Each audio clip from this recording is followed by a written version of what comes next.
काफ़ी बार हमें मैसेजेस भी आते हैं, हमारे पेशेंट भी पूछते हैं कि मैडम सब कुछ तो फॉलो कर रहे हैं, मेरे सारे रिपोर्ट्स नॉर्मल है, मैं सब कुछ डाइट एक्सरसाइज भी फॉलो कर रही हूँ, जैसे जैसे डॉक्टर बताते हैं वैसे वैसे मैं कर रही हूँ, लेकिन फिर भी प्रेगनेंसी क्यों नहीं रुकती है। तो यहाँ पर हम आज बेसिक 3 चीज़ें डिस्कस करेंगे कि वो रीज़न हो सकता है आपकी प्रेगनेंसी नहीं रुकने का। प्रेगनेंसी के लिए क्या ज़रूरी है? एक ओव्यूलेशन होना यानी कि अंडा तैयार होना, हस्बैंड के स्पर्म सही होना और वो दोनों का मिलना। यदि किसी भी रीज़न से, जो मेनली 3 रहते हैं, किसी भी रीज़न से आपका अंडा स्पर्म दोनों नहीं मिल पाता है तो प्रेगनेंसी कैसे रुकेगी? चाहे बाकी सब कर लो, लेकिन एंड क्या रहेगा कि हस्बैंड का स्पर्म आपके अंडे के साथ मिलेगा तो वहाँ पे बच्चा तैयार होगा, तो इम्प्लांटेशन तक बात जाएगी। लेकिन 3 ऐसे रीज़न हैं जिसमें स्पर्म और अंडा मिलता ही नहीं है और उस पे यदि काम कर लेते हैं तो रुक जाता है। यदि आप हमारे फीडबैक्स देखेंगे, कई बार प्रेगनेंसी कितनी भी दिक्कत हो 1 महीने में 2 महीने में रुक जाती है, क्योंकि पहले ही महीने हम उस लेवल पे काम करते हैं जो ज़्यादातर काफ़ी सालों के ट्रीटमेंट में भी नहीं किया जाता है। वो क्या क्या है वो आज हम डिस्कस करेंगे।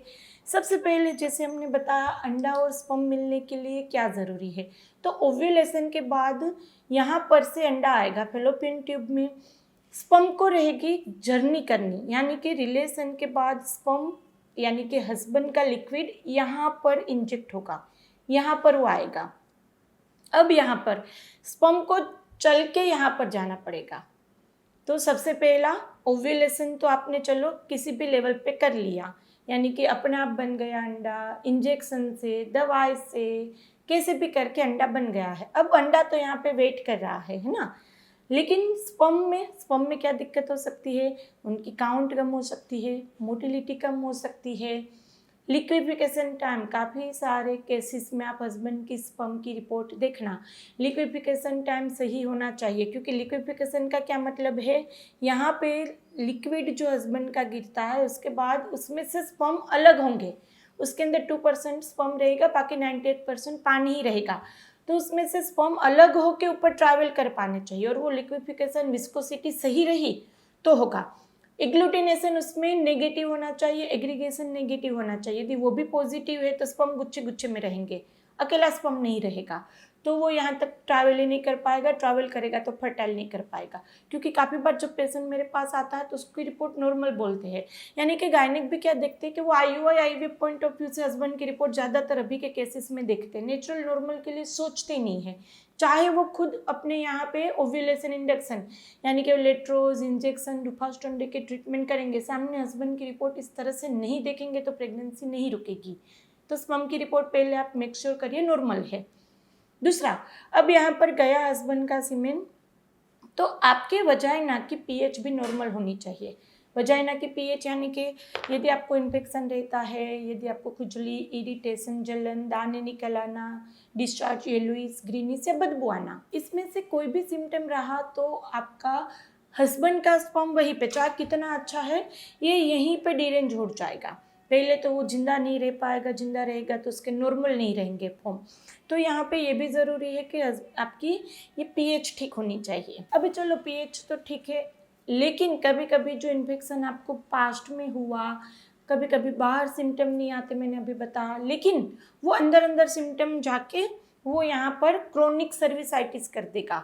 आपकी सोनोग्राफी में क्या दिखेगा आपको यदि चेक करना हो तो सर्विक्स आपको बल्कि दिखेगा, उस पर नेबोथियन सिस्ट लिखा होगा, छोटे छोटे छोटे छोटे पिंपल जैसे दाने होते हैं, नेबोथियन सिस्ट लिखा होगा, और सर्विसाइटिस, क्रोनिक सर्विसाइटिस, PID ये लिखा हो तो वो आपकी प्रेगनेंसी रुकने में दिक्कत करेगा। तो अभी आपकी सोनोग्राफी देख के आप कंफर्म कर सकते हैं।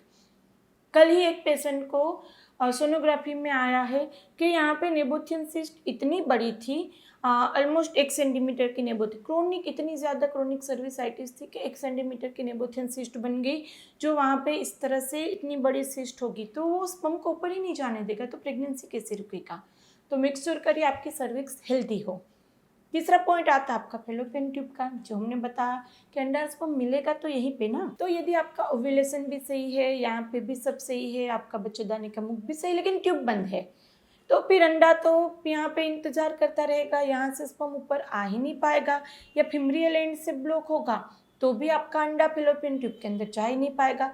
ट्यूब कहाँ कहाँ से बंद हो सकती है, यहाँ से बंद होगी, यानी कि एक्सरे में ट्यूब दिखेगी ही नहीं, तो उसका मतलब कॉर्नियल ब्लॉक है। इतनी ट्यूब दिखती है तो एम्पुलरी ब्लॉक है, इतनी दिखती है इतनी तो डिस्टल ब्लॉक है, और यहाँ पर यहाँ तक पूरी ट्यूब दिखेगी लेकिन डाई बाहर नहीं आएगी तो फेमोरल ब्लॉक है। और यदि पूरी की पूरी ट्यूब दिखती है, अंदर जो लिक्विड डाला वो यहाँ से बाहर आता है तो उसको नॉर्मल पेटेंट बोलते हैं। कभी कभार डाई बाहर आएगी लेकिन वो लोक्यूलेटेड स्पील ऐसा लिखा होगा, अपनी HSG में देखना, लोक्यूलेटेड स्पील लिखा हो, फिम्ब्रियल एडेसेंस लिखा हो, तो वहाँ पे वो ट्यूब भी काम नहीं करेगी, क्योंकि एडेसेंस होगा तो वो ट्यूब खुली है, डाई बाहर आई, लेकिन अभी ऐसे फिक्स है तो वो अंडा ऐसे कैसे यहाँ से उठाने कैसे, उसकी मूवमेंट रहेगी ना, वो कैसे उसको उठाएगी। तो कई बार ऐसा होता है कि आपकी ट्यूब खुली होगी लेकिन वो फंक्शनल नहीं होगी। वो कैसे कैसे, इसमें आप यहाँ पे देख सकते हैं कैसे एडेसेंस है। ट्यूब हाथ की तरह होती है जो बिल्कुल फंक्शनल रहती है, कहीं से भी वो चिपकी नहीं रहेगी, इस तरह से वो यहाँ पे फ्री है, यहाँ पे भी जैसे यहाँ पे है वो फ्री है। अब यदि एडेसेंस है, किस किस में एडेसेंस हो सकता है, PID हमने बोला, दूसरा आपको एंडोमेट्रियोसिस रहता है, एडिनोमायोसिस रहता है, इसमें आपके पेल्विक एडेसेंस बन जाने के चांसेस बढ़ जाते हैं।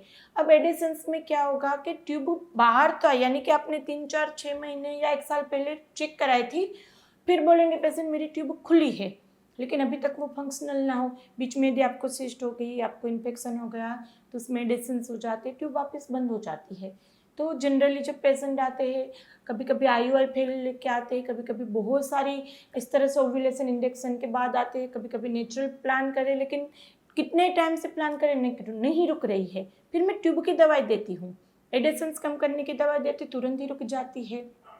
तो इस तरह से रहेगा। आपको सिर्फ और सिर्फ अंडा बनना उसके ऊपर फोकस नहीं करना है।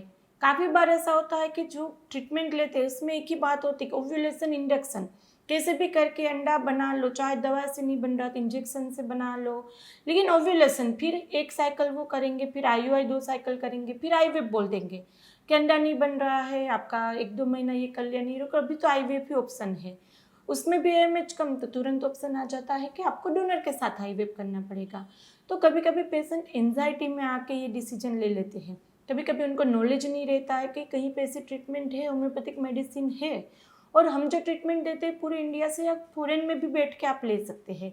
तो एंजाइटी में आके ये IUI IVF का डिसीजन ना ले, क्योंकि एक लेवल पे आपकी बॉडी रेडी नहीं होगी, हर एक लेवल पे आपके हर एक ऑर्गन रेडी नहीं होगी, तब चाहे आप कितनी भी जल्दी कर लो प्रेगनेंसी नहीं रुकेगी। तो इस तरह से हर एक लेवल पे यदि आप काम करेंगे तो 3-4 महीना चाहे किसी भी दिक्कत में हो उसमें कंसीव आप कर सकते हैं। तो सबसे पहले ढूंढिए, रिपोर्ट में देखिए कहाँ क्या दिक्कत आ रही है, उसके ऊपर ट्रीटमेंट देते हैं हम तो आराम से कंसीव हो जाता है। तो नीचे हमारे यहाँ पे स्क्रीन पे नंबर दिया गया है, वहाँ पे आप अपनी टेलीफोनिक अपॉइंटमेंट बुक करवा सकते हैं। यदि हॉस्पिटल विजिट करना चाहते हैं तो हम गुजरात में आनंद में विजिट कर सकते हैं। तो आप जो भी दिक्कत के लिए भी आपको IUI IVF सर्जरी बोला है उसके लिए प्रॉपर डिटेल वीडियो मिलेगा, वो देखिए, फीडबैक्स उतने अच्छे अच्छे मिलेंगे। हम 10 साल से प्रैक्टिस कर रहे हैं, कितनी इजीली, चाहे कितना AMH कम हो, ज़्यादा हो, सिस्ट हो, ट्यूब बंद हो, हस्बैंड की रिपोर्ट ख़राब हो, आराम से आप कंसीव नेचुरली कर सकते हैं। और होम्योपैथिक मेडिसिन उतनी फास्ट रिजल्ट देता है यदि प्रॉपर मेडिकेशन दी जाती है तो आप यहाँ पर आ भी सकते हैं, टेलीफोनिक भी करा सकते हैं और नेचुरल तरीके से बिल्कुल आप प्लान कर सकते हैं। ज़्यादा से ज़्यादा वीडियो को शेयर करिए, आपको पसंद आया तो लाइक करिए, और अभी तक सब्सक्राइब नहीं किया चैनल को तो कर लीजिए, आपके लिए बिल्कुल ही फ्री है। फिर जल्दी मिलेंगे, तब तक के लिए stay healthy, stay happy, bye.